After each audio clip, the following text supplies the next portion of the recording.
Welcome to the Take the North podcast. I'm David Haugh from 670 The Score. Dan Wiederer is from the Chicago Tribune. We are both at Soldier Field in the aftermath of a 38-20 embarrassment, the Packers over the Bears. Everybody watched, probably had the same reaction. If you haven't thrown up enough yet, let us talk about what our reaction was to the game.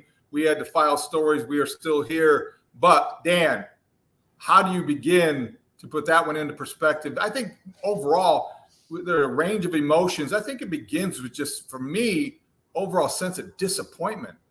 Yeah, no, there's no better word than that, because you had the buildup, you had the optimism, you had months of runway leading us to the season opener. You had a perfect fall afternoon at Soldier Field. You had your rival in town. You had Bears alumni weekend to bring a lot of the old legends back to watch you play.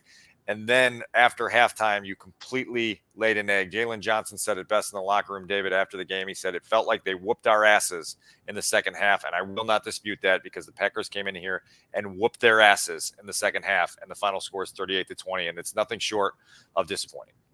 I think the one thing that in most games and also off season, we have broken down practices, preseason games, snaps, OTAs. We have parsed press conferences, responses at people's lockers. And I think this one, to me, the details really don't matter. The score, the statistical analysis, the isolated highlight here or there, the 20-yard touchdown to Darnell Mooney.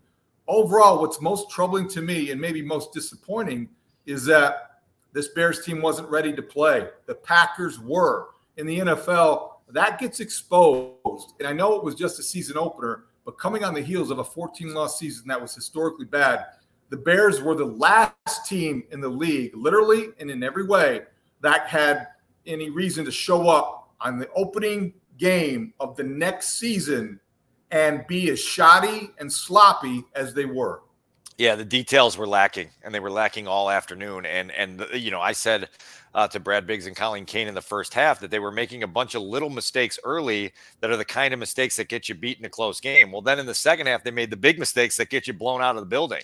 And that's what's so disappointing, is the details were just not there all afternoon. We can point to penalties and say, oh, that was a big thing for the offense. Well, they only finished the day with 7 penalties for 61 yards. It's not acceptable, but the Packers had 9 for 90 and kept giving them breaks and gifts and personal foul calls that should have given you momentum or an opportunity to get yourself back in a football game, and yet you just had no answers for anything. I mean, there are a handful of plays, David, that obviously we can review tonight, we can review again tomorrow, that just stand out, but none to me was more significant than when you were in a 17-6 game and you've got them in 4th and 3, and Matt LaFleur opts not to try a 53-yard field goal with his rookie kicker and puts the game in the hands of his young, inexperienced quarterback and his offense. And then Jordan Love just throws a very basic arrow route to Aaron Jones, who beats TJ Edwards badly and races 35 yards untouched to the end zone. And it was just like, okay, if you're not going to step up and meet that moment, what moment are you going to meet? And they didn't meet many of them today. And it's why they walk out of here really walking out of that locker room in a way where it felt dispirited in there, David. It really did. I think that's a good one to look at. I mean, there's so many maybe to choose from. The other one for me was the first drive of the third quarter after making halftime adjustments or seeing something maybe in the Green Bay side that they wanted to try. And 4 or 5 plays into the third quarter, they run a throwback screen to Aaron Jones. They must have seen something about somebody leaning a certain way or some tendency, or maybe it was just a play that they wanted to get to in the first half and couldn't. But Matt LaFleur drew it up. We talked all off season in this training camp about how now he doesn't have Aaron Rodgers. We're going to find out how good of a schemer he can be, and we did. And that throwback screen, Aaron Jones took 51 yards and set up his short touchdown run. And to me, it was more of it was evidence of coaching. Frankly, something you didn't see on the Bears side.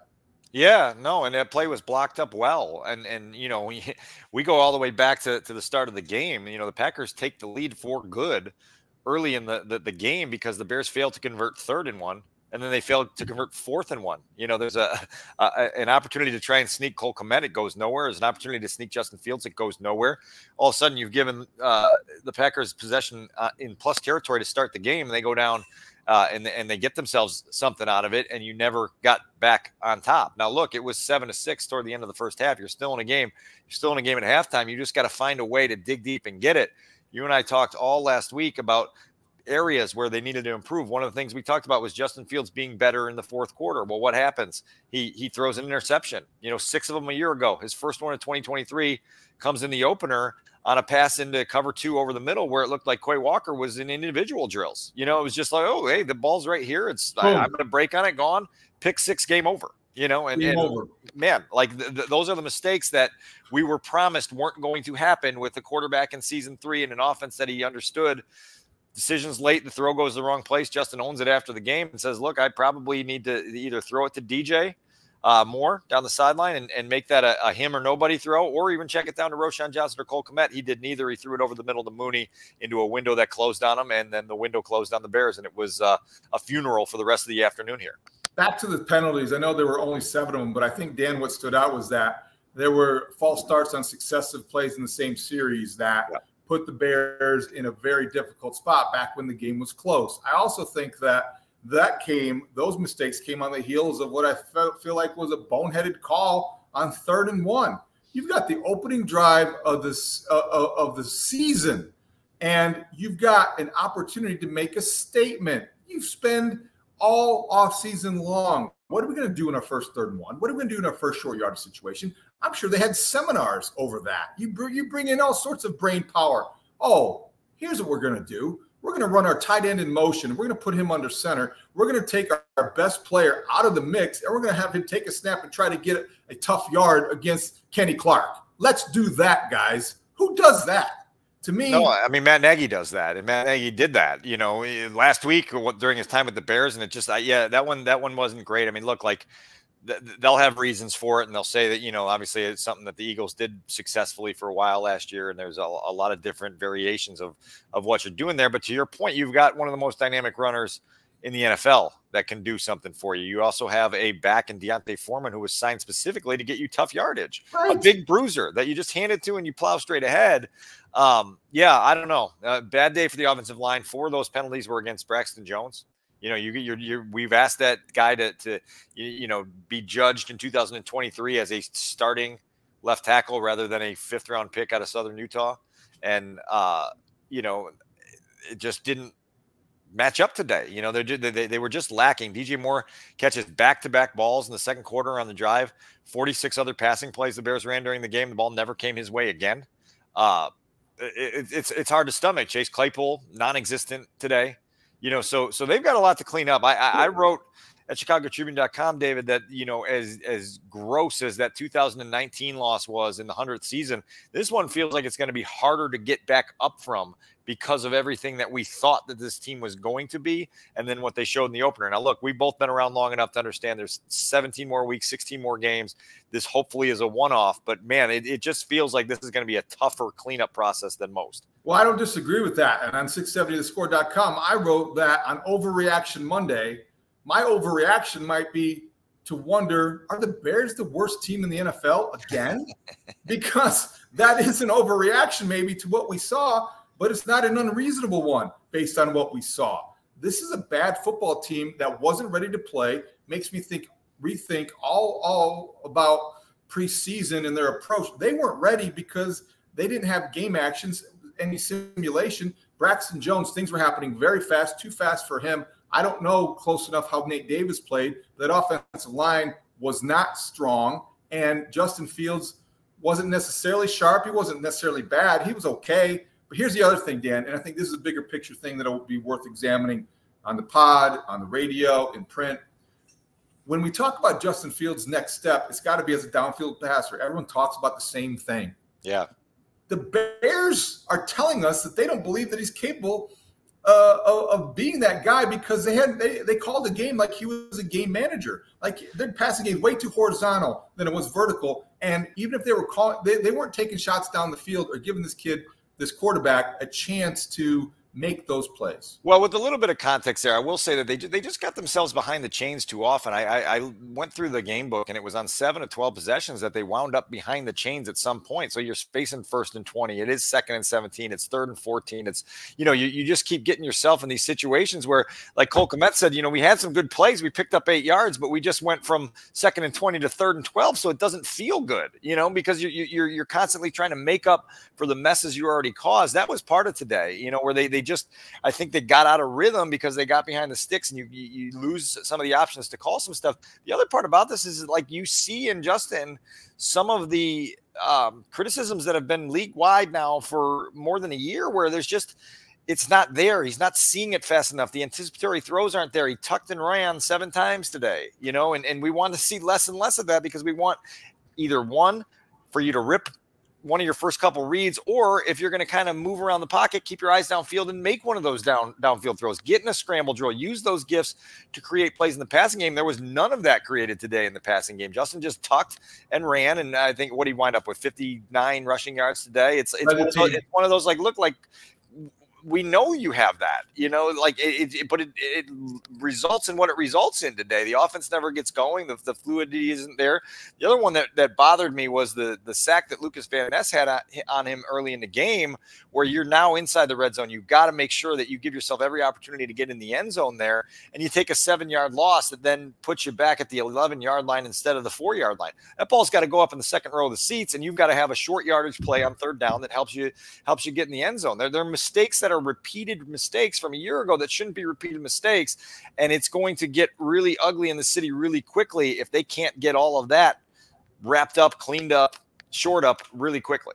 That Van Ness sack was one of the bigger plays early on, because they were a chance to score a touchdown there. They had to settle for a field goal. If they get a touchdown, maybe the game's called differently, maybe the impact is differently, and maybe the context is differently. Although you bring up context, not interested in context tonight. Not interested in context after this game. No problem. This game destroyed any kind of context, because you want to be fair, but the reaction is like almost visceral. Are you kidding me? We're going to have to sit through another season like that? I mean, come on, year two of a coach that stresses the hits principle, discipline, tackling, fundamental takeaways, all these things. I wanted to see something that it when you see it. And you see those things about teams that are well coached. And today from the Bears, I think that I'm most disappointed in not seeing that based on what I thought was going to happen. Well, by the way, your next opponent went on the road to Minnesota today and got a win. The Buccaneers looked better than we thought they'd look. And again, it's week 1. We're not going to overreact to everything, but you have to be sharp with the talent and the depth that you have on this roster. You have to be sharp to have any chance of winning these football games. I had a stat where there was all this celebration in 2022. Oh, the Bears played so many close games. There were so many one-score games. Well, David, they lost 6 games a year ago by 16 points or more. There were 5 entire divisions that had fewer losses by 16 points or more than the 6 that the Bears had a year ago. So it's a little bit of a myth that they're always competitive. They're always right in it. And today was another example. You got blown out of your own building by your rival, and you have to wear that. You got to wear that. Again, inside the building tomorrow, they got to get past this as quick as possible. They got to get a shovel out, bury this thing, never talk about it again. But man, like right now, you've got to wear it, because you came out on the stage. There's a bit of a stage today with the 3:25 start, and the Packers in town to really show what you were in 2023. And the opening act, people headed for the exits. The fourth quarter here, these stands behind me were 3/4 empty. And because people in Chicago don't expect the Bears to not be able to match the Packers in terms of intensity and physicality for a team that was playing for the first time in 30 years without a Hall of Fame quarterback. Well, that's it. Season. Jordan Love was good. He wasn't great. He was fine. He was fine. He didn't do anything to make you fear the next decade. I mean, the Packers were fine, and that I think that's what's most disappointing. Yeah. This is clearly a middle of the road Packers team, a team that's going to be like an 8 or 9 win team here, and they whooped your asses to use. Okay, this is how bad it was. We were going to give away game balls. Every week we're going to give away game balls. There are no game balls to give away. Adam Stadzinski made an executive producer decision.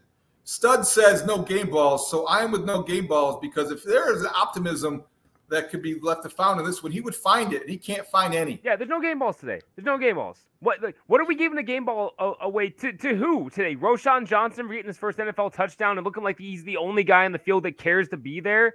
Unique Ngakoue had a sack. That's Unique something. Ngakoue had a sack 6 seconds into a play on a stunt. Good for him. Great job, man. You stuck with the play. Like the whole thing is just such a mess right now. As you guys have been saying for the whole pod. Clean it up. This is terrible. As you guys just said, this Packers team is mid. This is a beatable Packers team. They're so mid. Jordan Love was fine. Yeah. He was fine. Fine. He's going to be on another team in 3 years. Yeah, exactly. So yeah, there's He'll make a great Raider quarterback one day. Like last year in week 15, when they're in the midst of an 8-game at that point losing streak, yeah, we can give away a game ball, a sympathy game ball. Like this is a more serious team now. This team has to be more serious than this. Yep. This is a BS game. You can't lose by 24 points in your own building to that team. For those watching on YouTube, Studs is auditioning for the Pat McAfee show. He's got no sleeves, and he's got a lot of passion in his voice tonight, which we love. Sorry about that. It's my Sunday. It's my Sunday get up, you know. It's okay. All right. So no game balls this week. We're going to kind of wrap things up because there's not a whole lot to talk about. We have the 3-word assessments that Dan solicited on Twitter, and he, as usual, the Take the North crew and the Chicago Tribune readership crew came through. David, they never disappoint. These are always really good. And so I'm going to scroll through here and read you a bunch. Our friend Michelle Steele from ESPN gives us under new ownership, which I like because Aaron Rodgers isn't here to own the Bears anymore. Jordan Love came in and did it by being mid. We have one here from at BC Haven Paul. He says, nothing has changed. I think that's a common sentiment amongst Bears fans who are hoping to see something different today, and we're sorely disappointed to see what was there. At Rich Prussia gives us, we still suck. I think that's another prevailing emotion of Chicago. You're going to hear it from callers, David, on the score on Monday morning. It's going to be crazy. At Brother Dave US gives us completely overmatched. He made overmatched 2 words, which we'll accept. Ding, ding, ding. We'll take that now. He also gave an alternative, time for Bajent. Uh-oh. We're only on the Sunday of week 1, and we got our first time for Bajent call. No. Okay. Wow. This one is from at Ocean View Gal. She says, is Cutler available? You can probably answer that better than I can. Jay looked pretty good on Inside the NFL. Looked like very sharp, like he's lost some weight. At Bear Down Hawkeye gives us Tressman era flashbacks. Oh, God. You want to say, oh, God, no. That's one where you say, please, no. Please, no. Don't let it there. Brandon Marshall was here today. He was introduced at halftime. I had a flashback when that happened. Mal the Sports Gal says, it gets old. I think that speaks for most of Chicago also. There are guys in that locker room that haven't beaten the Packers in forever. Again, we won't go back to 2018, the last time the Bears won a game in this rivalry. That's too long. A couple more here. Mark Provenzano, positively Nagy-like. He felt the disappointment of this one in that way. And then there's a few calls for firings in here. And then Western Phil gives us throw to DJ. We spent months talking about the Justin Fields to DJ Moore connection. And like I said, we saw it on back-to-back plays in the second quarter on a field goal drive. And that was it. I understand the Packers rolled coverage his way. I understand they're going to pay a lot of attention. And guys like Darnell Mooney and Chase Claypool and Robert Tonyan and Cole Kmet are going to have to make teams pay for paying too much attention to DJ Moore. They didn't today. And that's problematic as well, because that is a guy that you traded the number 1 pick away to get draft picks and a playmaker that could help you now. And he didn't really help you much in the season opener outside of those 2 plays. Flus flops badly. I don't want to be that guy, but when you have such a complete and total breakdown and you have a team that is so clearly not prepared and they weren't able to meet the intensity and physicality of the rivals they haven't beat now for 9 straight times, that falls at the feet of the head coach. That's where it starts, not where it ends, but that's where I put it. I went with, oof, whoa, yikes. that's all I could muster today, because it was that kind of ugly here at Soldier Field. And man, it's going to be a really interesting week up there to feel them try to put this one behind them and minimize what happened today, because you have no other choice but to try to pretend that this wasn't who you are and go out next week in Tampa and prove that this isn't who you are, because that's the only way to prove it. Okay, let's wrap it up, Dan. So we're going to be back early this week with another pod to look ahead at the Buccaneers to recap this one in more detail. This is just a reaction thing. You can get it on the free Odyssey app or wherever you get your podcasts. And we will be back on 670 Scores YouTube page. You can watch us. Anything else before we get out of here? I don't think so. I don't want to bring our audience down more than we've already brought them down, more than the Bears already brought them down. So we'll flip the page, and like you said, we'll be back at it in week 2, and we'll do some looking ahead as we try to put this thing, like I said, get the shovel out, bury it, put as much dirt on it, and never dig it up ever again. For Adam Sadzinski, our producer, Dan Wiederer from the Chicago Tribune, I'm David Haugh. That's from 670 The Score. We're at Soldier Field. We're leaving now. The Bears never showed up, and we will talk to you later this week on the Take the North podcast. Thanks for listening. Great talk. See you out there.